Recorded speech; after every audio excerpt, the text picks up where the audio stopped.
Hello everyone, welcome to Homeschool Autism Life. My name is Jamie, and today's video, or this week's video, is a continuation of my open collaboration with Jessica from the Waldock Way and Abby from Rooted and Rest. And I am so excited about being a part of this again. I have so enjoyed finding other moms here on YouTube that can speak into my homeschool, and I have found so many great things. So I really encourage you to check out the playlist link down below so that you can be introduced to new moms who are sharing. I find it such a wonderful place on the internet. So I am so looking forward to this. So this month's topic that all us moms are sharing is how we plan our homeschool. So I'm just going to chat a little bit about it rather than show you all the nitty gritty. I am going to let you guys know that we are a gather around family, which really dictates a lot. I've just found it to be a perfect base for me to help with my typically developing daughters as they learn and grow, and I can add and sit in some lessons for a few days and stuff like that, and then for my son scale it back. So I am a special needs homeschool mom as well as typical daughters, and so that really informs how I plan, how I move forward for the year. So let's just talk about my son. He's 13 years old and he is an autistic boy, and he is doing fantastic, and we are so enjoying having him home. He enjoys it as well, and we also do a home-based therapy program that is really focused on the social relational things that he has to struggle with and deal with and learn how to do. And so that's our number one priority. I also, because last year was the first year that I was homeschooling my daughters, I really spent a lot of time focusing on them this past year, making sure that there was a foundation for the expectations mommy has for what the school year is supposed to look like, that sort of thing. And then I also had a hysterectomy, so I wasn't actually able to do a lot of his home-based therapy program, which is a lot more physical. And so this year, I'm really swinging the pendulum, if you will, to really focus on Darian this year and let the girls continue with how we've been moving forward, built on last year. So with my son, my plan is pretty simple. I am challenging myself to do 2 units with him this year. This last year we only did 1, and it was the Africa unit, and we're still not 100% through. I really wanted to continue working through the summer because we built up after my hysterectomy and recovery doing schoolwork again. He's not a big fan of paperwork and stuff, and so I had to build up his tolerance. And so this year I am challenging myself to doing 2 and completing his Matthew C. Beta program. So we're going to do space unit and oceans unit. And sorry about the glare, that's laminated. So the reason why I have found Gather Round to be a really good fit for my autistic son is because I had gone to the place where he was so reluctant to learn that it was very, very narrow amount of time, and it got to be where I was just doing math and language arts, and he was really frustrated because there was no connecting pieces to why we were doing it, anything that he was interested in. And so it was again, it was just butting heads. And once I found Gather Round, that he saw the things that he's interested in, like space, like ocean animals and stuff like that, and I could use those to draw him in, and he was a lot more happier. And so with his schedule, I need to keep, with my plans for him and his schedule, I need to keep open hands about it, because it all is dependent on how he's feeling, how he's slept the night before? Does he have a tooth that's bothering him? There's a lot of factors that go into whether we're going to be doing paperwork at all that day. But I am really excited about getting his home-based therapy program up and running. And then if he has a rough day, we'll build a puzzle, or we'll do life skills like just household chores. We'll do a bunch of different things that maybe fit better for his day. And so that's why I was saying, but I do have a checklist. Yay, no glare.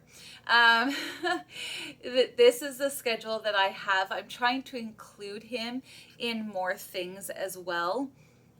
So doing read alouds, usually he would just run away, and this summer he's been more willing to actually participate.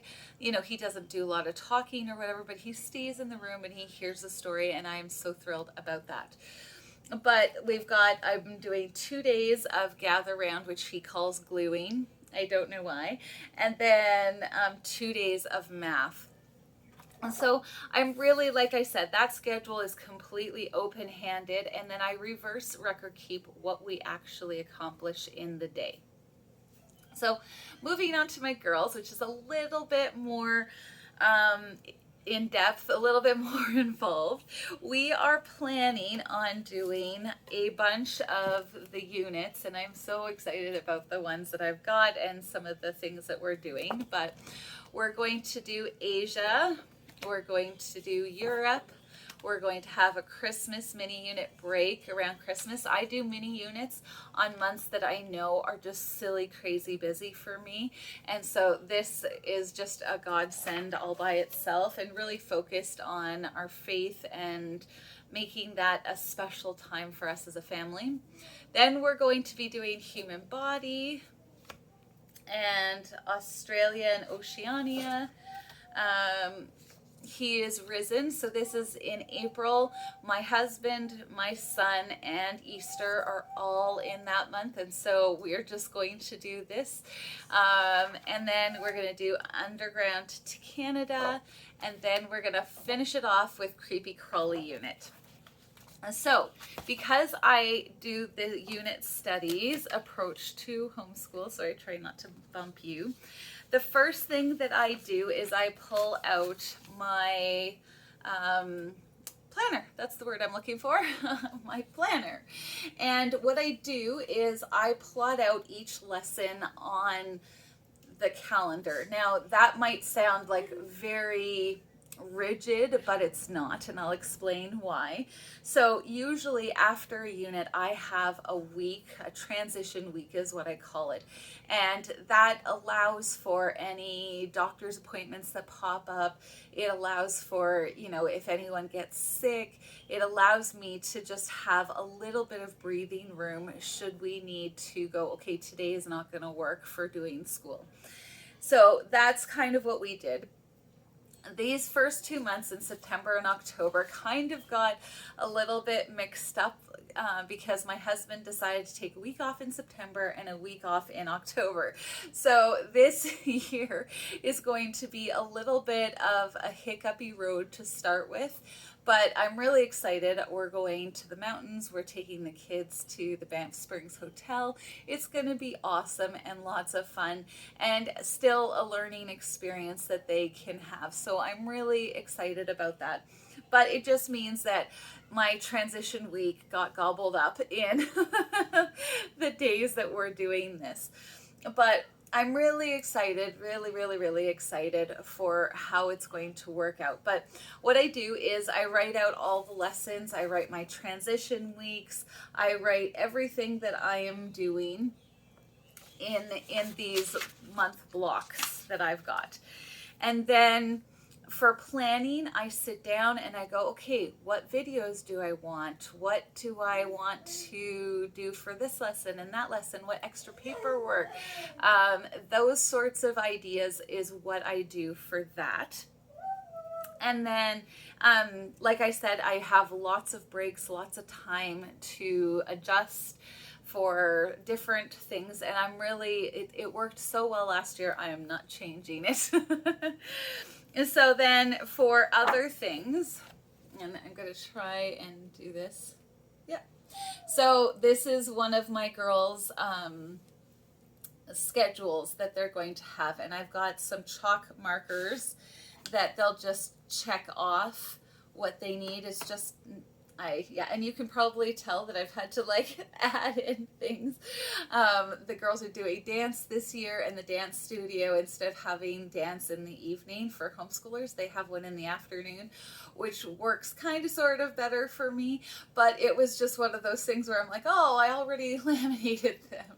So we'll see if these get remade. But this is kind of a transition piece for me to teach my girls to take more responsibility of their schedule. They'll have the expectations, there's the times, all sorts of different things for them to be able to focus on when we're doing what. And so in the morning, they have a full routine that they are well and truly settled in. We got very used to doing this last year, and so it's just a continuation of that. And then we are doing read aloud time with Darian. And so then after that we do, what? Backyardigans, this one? Okay. Okay, can you give me one more minute? Okay. So then we're going to be doing Fix It Grammar and our Give Thanks journal. Just things that I noticed about last year that I want to kind of speak to. I want them to be a little bit more thankful for things rather than frustrated about different things. And then we're going to do our gather around homeschool time. And then we're going to do our lunch, and then we're going to be doing IEW. Now, I know that that is a very intensive program, and so I am listening to one homeschool mama who's also a school facilitator, and she actually suggested that you break it up into 2 years, and that's my plan. I don't want it to be something that's overwhelming to them, but I noticed that they struggled with writing last year, and I really wanted to make sure that that's not something that I just let go and hope that they do better with. And then there's a bunch of things that we do. Dance is on Monday, and then we're going to be doing Story of the World on Tuesday and Thursday. They'll do some music lessons on Tuesday because they don't really fight the music lessons. And then Wednesday, we're going to do some coding with coding.org and typing program, which I will leave linked down below. And then free time. And then on Fun Friday, so we do a Fun Friday, I'd like to include Darian more in, but we'll see how he's feeling. I want to do laying down the rails.